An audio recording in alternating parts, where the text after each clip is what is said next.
So I bought this trailer the other day and it came with a free snowmobile, if you can believe that. And the kid was very distraught because these trailing arms had broken off and sheared the bolts off that hold them in place because they're soft metal and they might actually be sacrificial. And I did a little welding and got this one out so well that I decided to make a video on the other side. Now, two things: this trailer is very back heavy, so it might flip on me. And two, you can see that there's the sheared off stud. And he had tried to cut a slot in it with a grinding wheel on the other side and bring it out with a screwdriver, and that didn't work. And I'm going to show you with some quick tools and a welder if you have one, how to do this. First of all, you got to clean that stud up. You want that stud nice and clean so when you get that arc going, it's not trying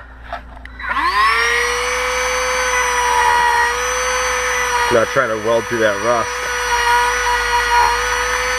My only concern doing this was actually welding to the frame of the sled, but it worked out well on the other side. Of course, this side will probably go terribly wrong and won't be able to use this video, and it'll somehow get on the web and I'll look like an idiot. But hey. So there you go. That's cleaned up.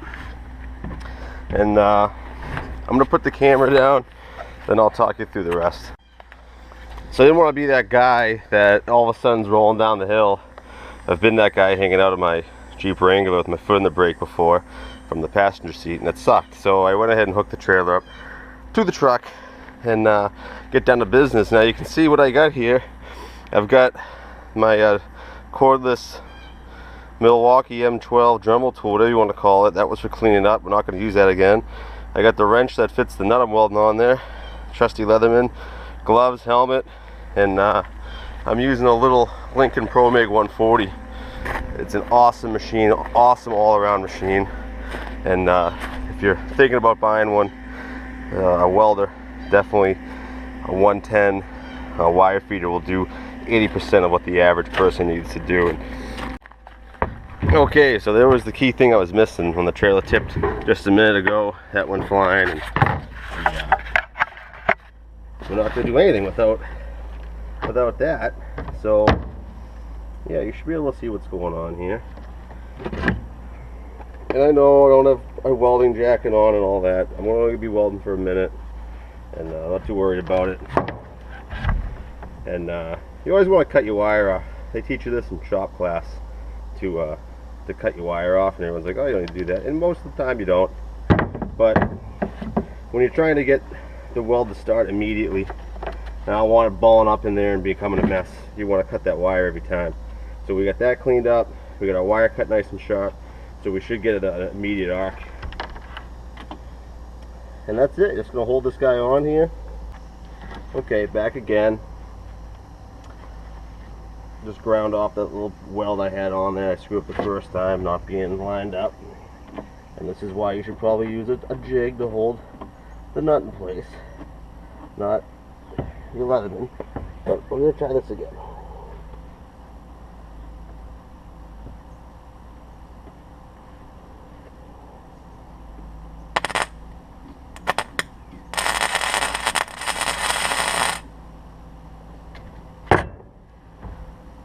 So you see I lost the weld, and then I wanted to back off, but hey, tacked in, and we're just going to hammer this thing home.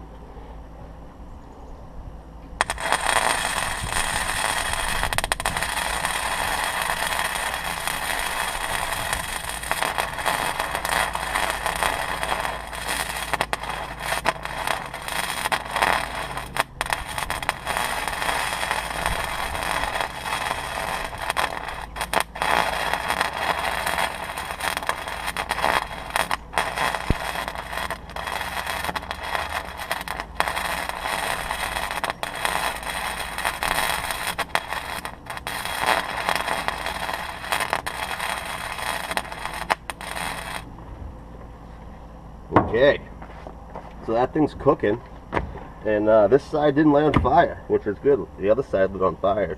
That's always fun when you try to put the fire out, and like I said, this is a free snowmobile, and I'm not too worried about keeping everything too nice. You know, it's not like a 69 Camaro that I'm worried about. And it's mine, so I could really care less. You know, if it was a customer's or something, it'd probably take a little more effort and time. You know, but when you're in a hurry, you're in a hurry. I just want to get this done. It's hot. And hey, here you go. See that? Now, the other bonus is by welding this, and I used a high heat, so I could, you know, only a small contact patch, so I need to penetrate that stud. But by using high heat, I found out online that these are Loctited in, and we liquefied that Loctite, and this thing is coming out. I could undo this with my hand right now, except it was just glowing hot, and I don't want to burn myself or my gloves. This puppy's going to come right out, and that's about textbook for being in a hurry on removing studs with a nut and a welder.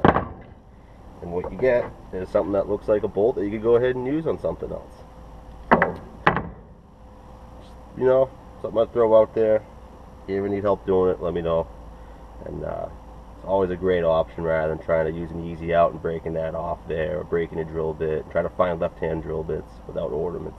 A pain in the ass. This is a lot faster. There's a time and a place for left-hand drill bits and easy outs and all that, but on something like this with Loctite, unless you get in there with the heat, unless you have an inductor where it's you know, no flame, you're gonna start really melting plastics, catching things on fire, and you have to take the whole set apart to keep it from doing that. And as you can see, I'm 10 minutes deep in this project, and we're done. We can go down to the hardware store, get some new bolts, and we'll have this thing running today. Thanks for watching.